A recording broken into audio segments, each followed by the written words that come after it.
हिंदू मान्यताओं के अनुसार संतोषी माता का व्रत शुक्रवार को किया जाता है। संतोषी माता के पिता का नाम गणेश और माता का नाम रिद्धि सिद्धि है। संतोषी माता के पिता गणेश और माता रिद्धि सिद्धि धन धान्य सोना चांदी और रत्नों से भरा परिवार है। इसलिए उनकी प्रसन्नता परिवार में सभी मनोकामनाओं की पूर्ति कर शोक बाधा आदि परेशानियों को दूर कर देती है। सुख सौभाग्य की कामना के लिए माता संतोषी के 16 शुक्रवार करने का विधान है। सुबह सूर्योदय से पहले उठकर स्नान आदि कर घर को साफ सुथरा कर किसी साफ सुंदर जगह पर एक चौकी लगाएं, उस पर संतोषी माता का चित्र या मूर्ति रखें। माता संतोषी के समक्ष एक कलश में जल भरकर रखें। कलश के ऊपर एक कटोरा भरकर गुड़ और चना रखें। माँ के समक्ष घी का एक दीपक जलाएं। अब माता को पुष्प अक्षत धूप नारियल लाल वस्त्र या चुनरी अर्पित करें। संतोषी माँ को गुड़ और चने का भोग लगाया जाता है। संतोषी माता की जय बोलकर कथा का आरंभ करें। इस व्रत को करने वाला कथा सुनते समय या पढ़ते समय हाथ में गुड़ और चने रखे। कथा की समाप्ति पर श्रद्धा पूर्वक परिवार सहित आरती करनी चाहिए। कथा की आरती के बाद हाथ में रखा हुआ गुड़ और चना गौ माता को खिलाकर तथा कलश के ऊपर रखा हुआ गुड़ और चना सभी को प्रसाद रूप में बांट देना चाहिए। कलश के जल का पूरे घर में छिड़काव करें और बचे हुए जल को पौधे में डाल दें। इस प्रकार पूरे नियम और धर्म के साथ 16 शुक्रवार का व्रत रखना चाहिए। शीघ्र विवाह की इच्छा हो, व्यवसाय के क्षेत्र में सफलता और मनोवांछित फलों की प्राप्ति के लिए महिला या पुरुष दोनों को एक समान ही इस व्रत को करना चाहिए। इस व्रत में कुछ सावधानी भी रखनी चाहिए, जैसे इस दिन न तो कोई खट्टी वस्तु खाएं और न स्पर्श करें। इस दिन केवल व्रतधारी ही नहीं बल्कि घर परिवार के सभी लोगों को खट्टी वस्तु का सेवन वर्जित माना गया है। खट्टी वस्तु इस तरह से वर्जित मानी गई है कि यहाँ तक कि खट्टे फलों का भी सेवन नहीं करना चाहिए। और इस दिन दान में भी किसी बाहरी व्यक्ति को भी खट्टी वस्तु का दान नहीं देना चाहिए। अब आप सभी हाथ जोड़कर मन में श्रद्धा रखकर संतोषी माता की कथा सुनिए। जय संतोषी माँ। एक गांव में एक बुढ़िया रहती थी। उसके 7 बेटे थे, 6 कमाने वाले थे, एक बेटा निकम्मा था। बुढ़िया माँ 6 पुत्रों का झूठा उस 7वें पुत्र को देती थी। 7वां पुत्र एक दिन अपनी पत्नी से बोला, देखो मेरी माता मुझ पर कितना प्रेम करती है। वह बोली, हाँ हाँ क्यों नहीं, सबका झूठा बचा हुआ तो तुमको खिलाती है। वह बोला, ऐसा नहीं हो सकता, जब तक मैं अपनी आंखों से ना देख लूं मान नहीं सकता। पत्नी ने हंसकर कहा, हाँ देख लोगे तब तो मानोगे। कुछ दिन बाद एक बड़ा त्योहार आया। घर में 7 प्रकार के भोजन और चूरमा के लड्डू बने। वह पत्नी की बात को जांचने के लिए सिर दर्द का बहाना बनाकर पतला कपड़ा सिर पर ओढ़कर रसोई घर में जाकर सो गया और कपड़े में से सब कुछ देखता रहा। 6 भाई भोजन करने आए। उसने देखा माँ ने उनके लिए सुंदर सुंदर आसन बिछाए, 7 प्रकार की रसोई परोसी और आग्रह कर करके उन्हें भोजन कराती रही। वह देखता रहा। 6 भाई भोजन कर उठ गए। तब माँ ने उनकी थालियों में से लड्डुओं के टुकड़ों को उठाया, एक लड्डू बना दिया। झूठन साफ कर माँ ने उसे पुकारा, बेटा उठ, तेरे भाइयों ने तो भोजन कर लिया है, अब तू भी भोजन कर ले।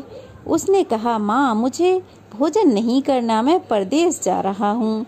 माता ने कहा, हाँ हाँ कल जाना हो तो आज ही चला जा। वह बोला, हाँ हाँ आज ही जा रहा हूँ। यह कहकर वह घर से निकल गया।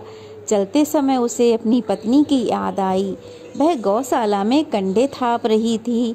वहाँ जाकर वह बोला, मेरे पास तो कुछ नहीं है, यह अंगूठी है सो ले लो और अपनी कोई निशानी मुझे दे दो। वह बोली, मेरे पास क्या है, ये गोबर भरा हाथ है। ऐसा कहकर पत्नी ने उसकी पीठ पे गोबर के हाथ की थाप मार दी। अब वह चल दिया। चलते चलते दूर देश जा पहुँचा। वहाँ एक साहूकार की दुकान थी। वहाँ जाकर बोला, सेठ जी मुझे नौकरी पर रख लो। साहूकार को नौकर की सख्त जरूरत थी, तो साहूकार ने कहा, काम देखकर तनख्वाह मिलेगी। उसने कहा, सेठ जी जैसा आप ठीक समझें। उसे साहूकार के यहाँ नौकरी मिल गई। वह दिन रात काम करने लगा।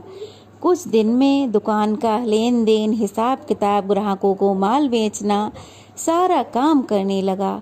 साहूकार के 7-8 नौकर थे, वे सब चक्कर खाने लगे, लेकिन उसने अपनी लगन और परिश्रम और ईमानदारी को पीछे नहीं छोड़ा। उसे अपने किए का फल मिला। सेठ ने भी उसका काम देखा और उसे 3 महीने में ही मुनाफे में साझेदार बना लिया। परिश्रम करते करते वह 12 बरस में ही नगर का नामी सेठ बन गया और सेठ अपना सारो कारोबार उस पर छोड़कर वहां से चला गया। इधर उसकी पत्नी पर क्या बीती वह भी सुनो। सास ससुर उसे दुख देने लगे। गृहस्थी का काम करवाकर उसे लकड़ी लेने जंगल भेजते। इस बीच घर के आटे से जो भूसी निकलती है उसकी रोटी बनाकर रख दी जाती और फूटे नारियल के नरेली में उसे पानी दिया जाता। इस तरह दिन बीतते रहे। एक दिन वह जंगल में लकड़ी लेने जा रही थी कि तभी उसे रास्ते में बहुत सी स्त्रियां संतोषी माता का व्रत करती दिखाई दीं। वह वहां खड़ी होकर पूछने लगी, बहनों, तुम ये किस देवता का व्रत करती हो और इसके करने से क्या फल मिलता है? इस व्रत को करने की क्या विधि है? यदि तुम अपने इस व्रत का विधान मुझे समझाकर कहोगी तो मैं तुम्हारा बड़ा एहसान मानूंगी। उनमें से एक स्त्री बोली, सुनो, यह माता संतोषी का व्रत है। इसके करने से निर्धनता, दरिद्रता का नाश होता है, लक्ष्मी माँ आती हैं, मन की सभी चिंताएं दूर हो जाती हैं, मन को प्रसन्नता और शांति मिलती है, निपुति को पुत्र मिलता है, प्रीतम बाहर गया हो तो शीघ्र ही लौट आता है, कुंवारी कन्याओं को मनपसंद वर मिलता है, चलता हुआ मुकद्दमा खत्म हो जाता है, कलेश से निवृत्ति मिलती है, सुख शांति होती है, घर में धन जमा हो जाता है, धन जायदाद का लाभ होता है तथा मन में और अन्य कोई भी कामना हो वह सब संतोषी माता की कृपा से अवश्य ही पूर्ण हो जाती है। तब वह पूछने लगी, यह व्रत कैसे किया जाता है, यह भी बताओ तो बड़ी कृपा होगी। वह स्त्री कहने लगी, बिना परेशानी, श्रद्धा और प्रेम से जितना भी बन सके प्रसाद लेना, 5.25 पैसे से 5.25 आने तथा इसमें भी ज्यादा शक्ति और भक्ति के अनुसार गुड़ और चना लें। हर शुक्रवार को निराहार रहकर कथा कहना सुनना, इसके बीच में नियम ना टूटे, लगातार नियमों का पालन करना, सुनने वाला कोई ना मिले तो घी का दीपक जलाकर उसके आगे जल के पात्र को रखकर कथा कहना, परंतु नियम ना टूटे जब तक कि कार्य सिद्ध ना हो जाए। जब तक कार्य सिद्ध ना हो नियम पालन करना और कार्य सिद्ध हो जाने पर व्रत का उद्यापन करना। 3 मास में माता पूरा फल प्रदान करती हैं। यदि किसी के ग्रह खोटे हैं तो भी माता 1 वर्ष में अवश्य ही अनुकूल फल देती हैं। कार्य सिद्ध होने पर उद्यापन करना चाहिए, बीच में नहीं। उद्यापन में 2.5 सेर आटे का खाजा तथा इसी अनुसार तथा खीर बना लें तथा चने का साग बना लें और फिर 8 बच्चों को भोजन कराएं। जहाँ तक मिले अपने देवर, जेठ, भाई, बंधु, कुटुंब के लड़के लें, ना मिले तो रिश्तेदार और पड़ोसियों के लड़के बुलाएं, उन्हें बुलाकर भोजन कराएं, यथाशक्ति दक्षिणा दें।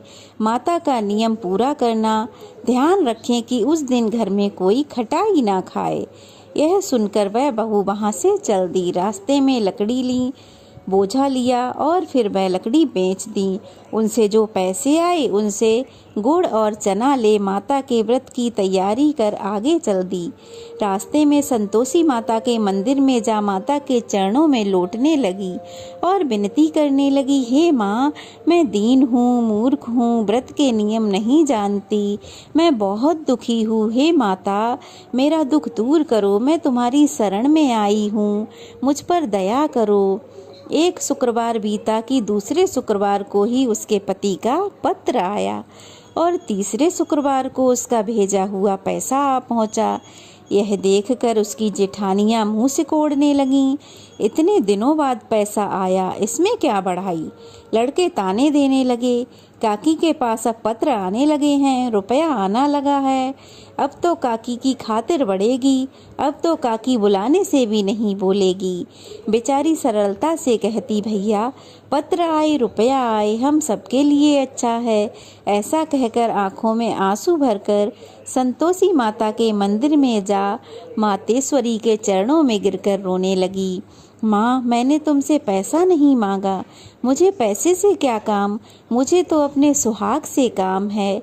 मैं तो अपने स्वामी के दर्शन और सेवा मांगती हूँ।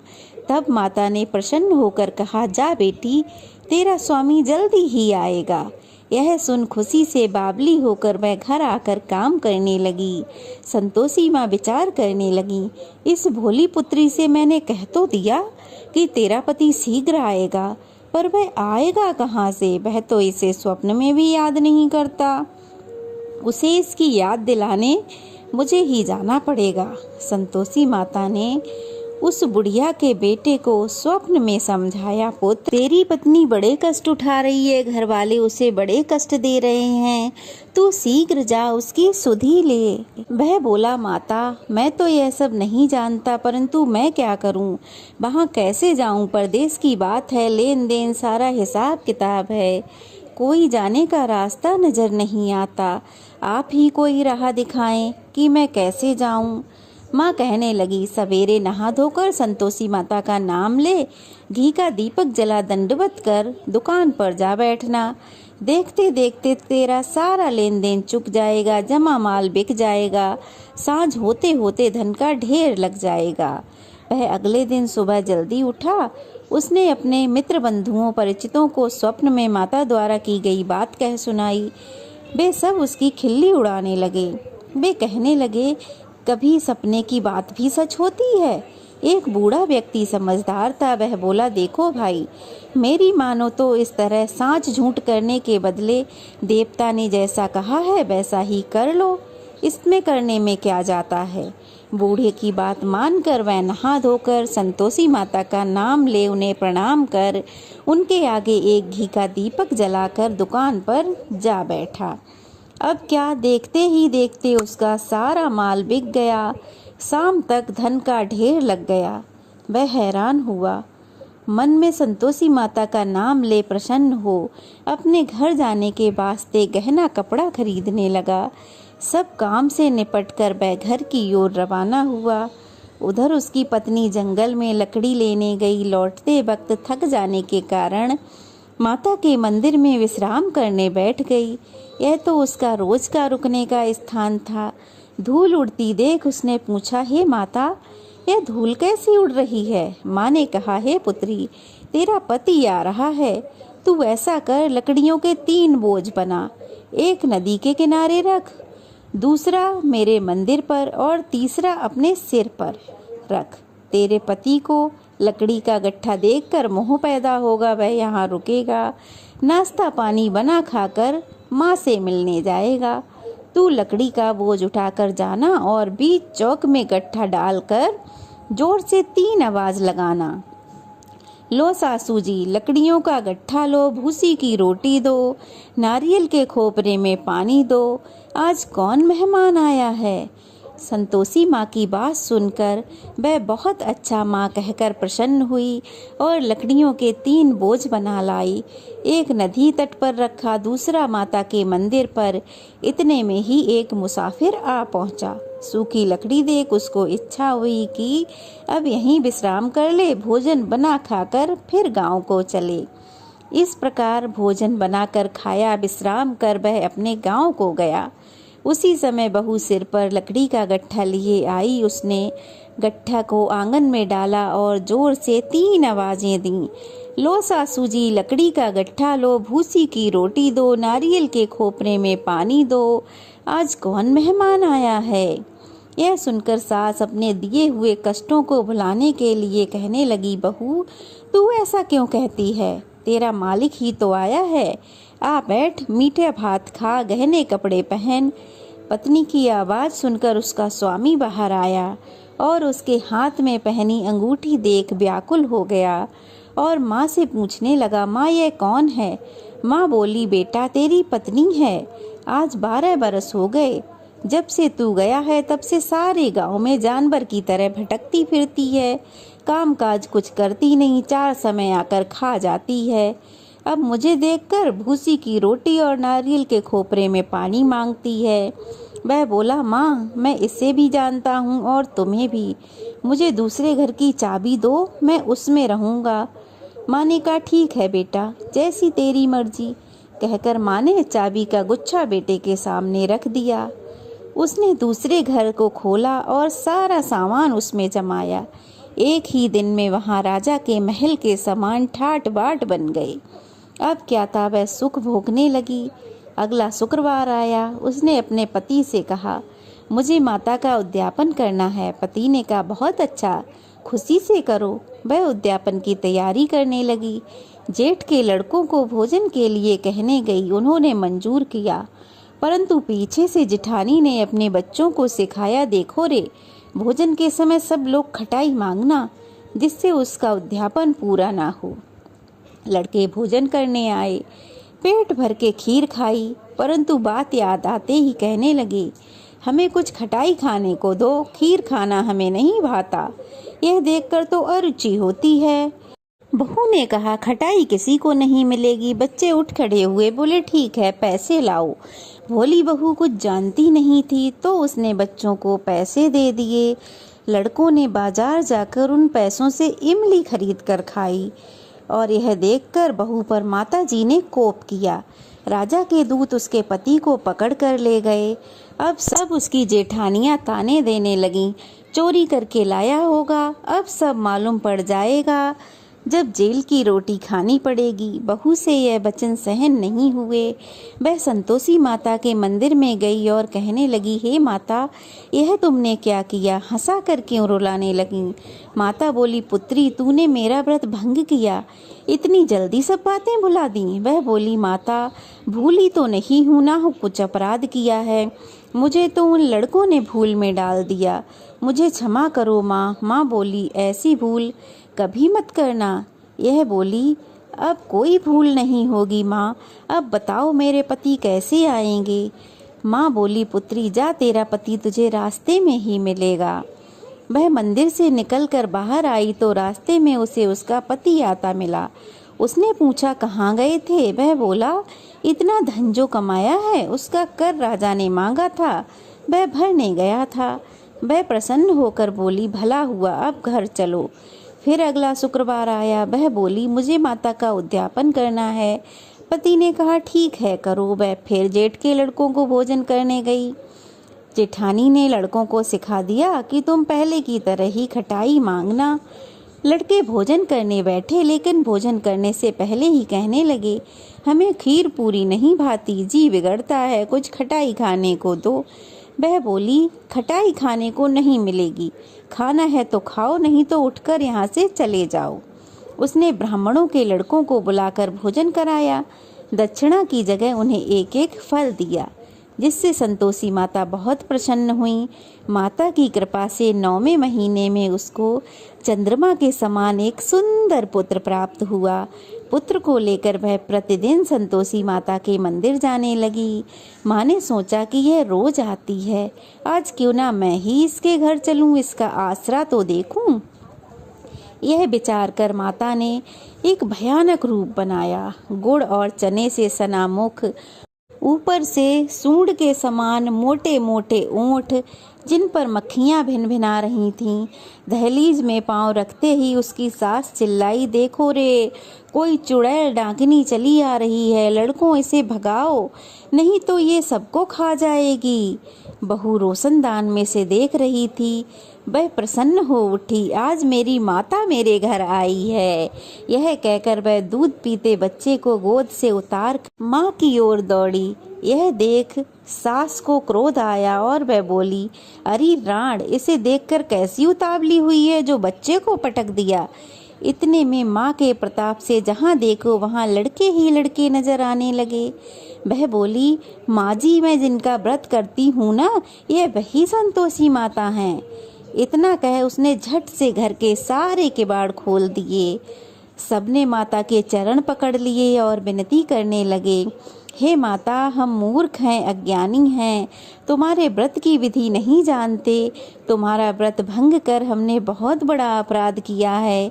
हे माता, हमारे सभी अपराधों को क्षमा करो। इस प्रकार बार बार संतोषी माता की विनती करने पर संतोषी माता प्रसन्न हुईं। इसके बाद उसकी सास कहने लगी, हे माता, आपने जैसा फल बहू को दिया वैसा हम सब को देना। हे माता, हम सब पर प्रसन्न हो। हमसे जो गलती हुई उसके लिए हमें क्षमा करो। अब संतोषी माता उन सब से प्रसन्न हुई। वे सब बहुएं मिलकर संतोषी माता का व्रत करने लगीं। अब माता के प्रताप से उन सब के घर में धन के भंडार भर गए। घर आंगन में खुशियां ही खुशियां खिलखिलाने लगीं। हे संतोषी माता, जैसे आपने बहू के भंडार भरे वैसे ही जो भी इस व्रत की कथा को पढ़े अथवा सुने उन सब के भी भंडार भरना। जय संतोषी माता। तो यह थी संतोषी माता की व्रत कथा। कैसी लगी कमेंट बॉक्स में ज़रूर बताइएगा।